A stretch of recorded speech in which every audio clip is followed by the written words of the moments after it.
Até quando a injustiça? Até quando o pecado? Até quando a impiedade? Até quando a maldade?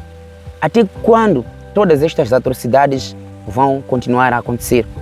Estas são algumas das perguntas que, como seres humanos, temos estado a fazer em busca de uma resposta. E, algumas vezes, estas mesmas perguntas são as que levam homens e mulheres a se tornarem ateias, porque enquanto isto continua acontecendo, enquanto há um grupo de pessoas que diz que Deus de facto tem estado no controle de todas estas coisas, estas pessoas notam o silêncio de Deus e, como conclusão, acabam dizendo que Deus simplesmente não existe, porque se existissem, todas estas coisas não estariam a acontecer. Mas atenção, amados irmãos, Deus está no controle de todas estas coisas. O silêncio de Deus é uma grande resposta para todos nós. Significa espera até que o momento certo para que Ele pratique a sua justiça chegue. O silêncio de Deus é uma resposta para nós como seres humanos. E para compreender esta resposta, é muito importante que possamos ser prudentes, inteligentes, para compreender o que o Senhor Deus pretende dizer com o seu silêncio. Não porque Ele deseja que o homem continue a sofrer como está a acontecer hoje. Hoje em dia, homens, mulheres, idosos, adultos, jovens e crianças têm estado a sofrer por tudo que é lado por causa dos problemas que têm solapado o mundo que nós vivemos. São conflitos armados que têm sido promovidos por homens e mulheres com o objetivo de fustigar, com o objetivo de castigar as pessoas. Homens e mulheres, uns que sofrem e outros a se aproveitarem do sofrimento dos outros. Ricos que enriquecem à custa dos pobres. Não significa que todos os ricos enriquecem à custa dos pobres, não, mas grande parte enriquece à custa dos pobres. Veja, enquanto acontecem conflitos armados, tem havido um grupo que se beneficia daquelas guerras, porque acaba enriquecendo cada vez mais, enquanto outro grupo fica cada vez mais pobre.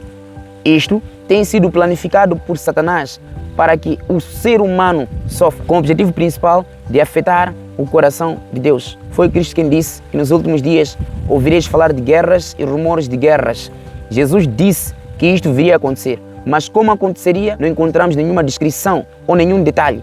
Mas nos dias que correm, nós vemos estes eventos a tomarem espaço, a tomarem níveis exponenciais. Homens e mulheres todos os dias morrem por causa das guerras. Homens e mulheres todos os dias morrem por causa das calamidades naturais. E o próprio Satanás, como principal mentor, tem promovido para destruir vidas humanas. É claro, o ser humano, em parte, ele contribui quando aceita os ditames de Satanás para poder devastar o ambiente. A África hoje está sem teto, porque todos os materiais, todos os minerais que o Senhor Deus escondeu na África, escondeu por baixo das rochas, das montanhas, escondeu por baixo dos mares, escondeu por baixo do solo, os homens têm estado a tirar e a deixar a África descoberta, e a deixar a África sem nada. E o povo africano continua a viver numa grande miséria, enquanto tudo que enriquece outras nações, o que leva, ou o que cria condições para que as outras nações cresçam, sai da África. Então a Bíblia diz que Deus destruirá os que destroem a natureza. Nunca foi o desejo de Deus destruir o ser humano, mas todos aqueles que destroem aquilo que o Senhor Deus criou também serão destruídos. Então, de acordo com a palavra de Deus, nós conseguimos compreender que hoje o silêncio de Deus, ele é uma resposta. A justiça de Deus, com brevidade, ela vai se fazer sentir nesta terra. A Bíblia também diz que por se multiplicar o pecado, o amor do mundo se esfriou. Pecado o que é a transgressão da lei de Deus. O livro de Mateus capítulo 24, verso 12, o livro de 1 João capítulo 3, verso 4, diz que pecado é transgredir a lei de Deus. E qual seria o salário deste pecado? A morte. O livro de Romanos capítulo 6, verso 23. Então, de acordo com a palavra de Deus, o que o Senhor Deus deseja destruir é o pecado e não o pecador. Agora, se o pecador continua no seu pecado, não haverá tréguas, não haverá condições para que ele não seja destruído, porque ele quer continuar a viver no seu pecado. Eu posso estar a me dirigir para alguém que me esteja a ouvir, que seja um líder ou um poderoso sobre a face da terra e que sabe que tem vivido de forma injusta. Hoje no mundo há muita injustiça. Aqueles que são mais fortes são os que ganham a vida. Porque muitas vezes o inimigo engana estes homens de que vai desconceder os bens desta terra. Eles serão os donos do planeta. Atenção, o dono do planeta é o próprio Deus. Todas estas coisas que os seres humanos estão a construir, os impérios que estão a erguer, todos estes vão ruir por ocasião da vinda do Senhor Jesus Cristo. Então, eu li um texto que achei muito interessante, que falava a respeito da justiça de Deus. Dizia o seguinte o texto: a justiça de Deus nunca tarda. Ela vem e será executada no tempo de Deus, muito além da compreensão humana, para a felicidade das suas criaturas. Dói tanto suportar isso, mas falta pouco tempo. Aguente mais um pouco. O livro de Abacuque, capítulo 2, verso 3 diz: o que há de vir virá e não tardará. Não fique triste quando o ímpio parece prosperar. Deus está no controle de tudo e a alegria vem pela manhã. Amados irmãos, o nosso livramento está próximo. Importa que suportemos mais um pouco. Ninguém desista porque Jesus é o nosso líder e comandante nessa batalha. O nosso foco é o céu, a Nova Jerusalém, onde viveremos eternamente. Não precisamos de lutar com aqueles que estão a lutar para colocar as suas raízes nesta terra. E também não precisamos de desejar o mal contra eles. Não precisamos de desejar ou então invocar uma maldição contra eles, porque não é o que nós aprendemos de Cristo. Cristo disse: abençoa aquele que te amaldiçoa. Faça o bem para aquele que te faz mal. É assim como nós somos ensinados a partir do livro de Romanos, que nós precisamos de fazer o bem àqueles que nos fazem mal. Precisamos de orar por todos aqueles que nós conseguimos contemplar, conseguimos ver que vivem à custa dos outros, conseguimos ver que estão a injustiçar aos outros. Não é fácil suportar o que tem estado a acontecer neste mundo aqui. Muita injustiça, muita corrupção, muita maldade, muitos problemas. Então, até quando estas coisas vão continuar a acontecer assim? Até que o Senhor Jesus Cristo volte. E a Bíblia diz: cada dia que o tempo for a passar, ou então, cada vez mais que o tempo for a passar, todas estas coisas simplesmente vão piorar. É o que a Bíblia diz. E o fato disto piorar não significa que nós temos que nos envolver nisto. Como filhos de Deus, precisamos de deixar isto. Nós não devemos cumprir com a profecia. Nós temos que ver a profecia se cumprir nos outros. Não que a gente deseje que se cumpra na vida dos outros. É porque está escrito e vai acontecer assim. O livro de Isaías, capítulo 2, verso 19 a 21, diz o seguinte: então os homens se meterão nas cavernas das rochas e nos buracos da terra por causa do terror do Senhor e da glória de sua majestade, quando ele se levantar para abalar terrivelmente a terra.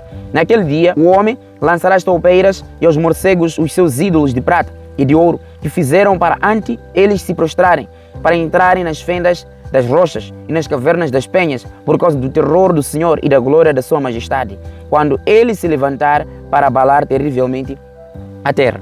Isaías aqui, ele faz uma descrição do dia que o Senhor Deus vai se levantar contra os idólatras, vai se levantar contra a injustiça. Quando a Bíblia fala de ouro, prata, está a falar automaticamente de riqueza. Toda a riqueza que os homens estão a granjear hoje de forma injusta, vão perder esta mesma riqueza. Porque a Bíblia diz: no dia que o Senhor Jesus Cristo há de voltar, nenhuma destas coisas vai poder lhes salvar. O outro texto diz o seguinte, Sofonias capítulo 1, verso 14, 15 e 17. Está perto o grande dia do Senhor, está perto, e muito se apressa. Atenção, o dia do Senhor é amargo, e nele clama até o homem poderoso. Aquele dia é um dia de indignação, dia de angústia e de aperto, dia de alvoroço e de desolação, dia de trevas e de escuridão, dia de nuvens e de densas trevas. Trarei angústia sobre os homens, e eles andarão como cegos, porque pecaram contra o Senhor. O seu sangue se derramará como pó, e a sua carne como esterco. De acordo com a palavra de Deus, nós encontramos Sofonias a fazer aqui uma descrição daquilo que vai acontecer por ocasião da vinda de Jesus Cristo. Até os poderosos, aqueles que não tiverem entregues a vida a Jesus Cristo, chorarão por ocasião da vinda do Senhor Jesus Cristo. Eu posso estar a me dirigir para alguém que seja poderoso, talvez, porque sabemos que estas mensagens chegam a muitas pessoas. Então pode estar algum poderoso sobre a face desta terra a me ouvir. O apelo de Deus é este: não é a vontade de Deus destruir você. A vontade de Deus é que você alcance o reino eterno, o reino celestial. Se prevalecer na incredulidade, dificilmente será para você poder escapar. Mas se entregar a vida a Jesus Cristo, Ele vai te salvar. Divida o que tens com os outros. Foi a mensagem que Cristo deu ao jovem rico. A todos os ricos que me ouvem: se tiverem vossos recursos, pensem nos outros. Não estamos a dizer que vossa riqueza deve ser dada aos ociosos, àqueles que não querem trabalhar. Não, porque também isso seria injustiça. Mas conte com os outros aquilo que você tem. Propicie emprego, trabalho para as pessoas. Talvez desta forma estará a beneficiar ou então a dividir da melhor forma aquilo que você tem. O jovem rico não quis na verdade vender o que tinha e dividir com os pobres. Qual foi a resposta então à palavra de Jesus Cristo? Difícil é que um rico herde o reino dos céus, mas mais fácil para um camelo passar do fundo de uma agulha. Esta ironia é terrível. Como é possível um camelo passar do fundo de uma agulha e um rico não poder alcançar o reino dos céus? Não significa que os ricos não vão alcançar o reino dos céus, não é isto. Por outras palavras, a Bíblia está a dizer que é muito difícil para alguém que é rico alcançar o reino dos céus, mas não significa que não pode alcançar o céu. Há uma possibilidade de ele alcançar ou não. E não quero dizer também que o pobre tem facilidade de alcançar o reino dos céus, porque há pobres também que no céu não vão. Então, de acordo com a palavra de Deus, nós precisamos de refletir e compreender da melhor forma o que o Senhor Deus pretende dizer com a sua palavra.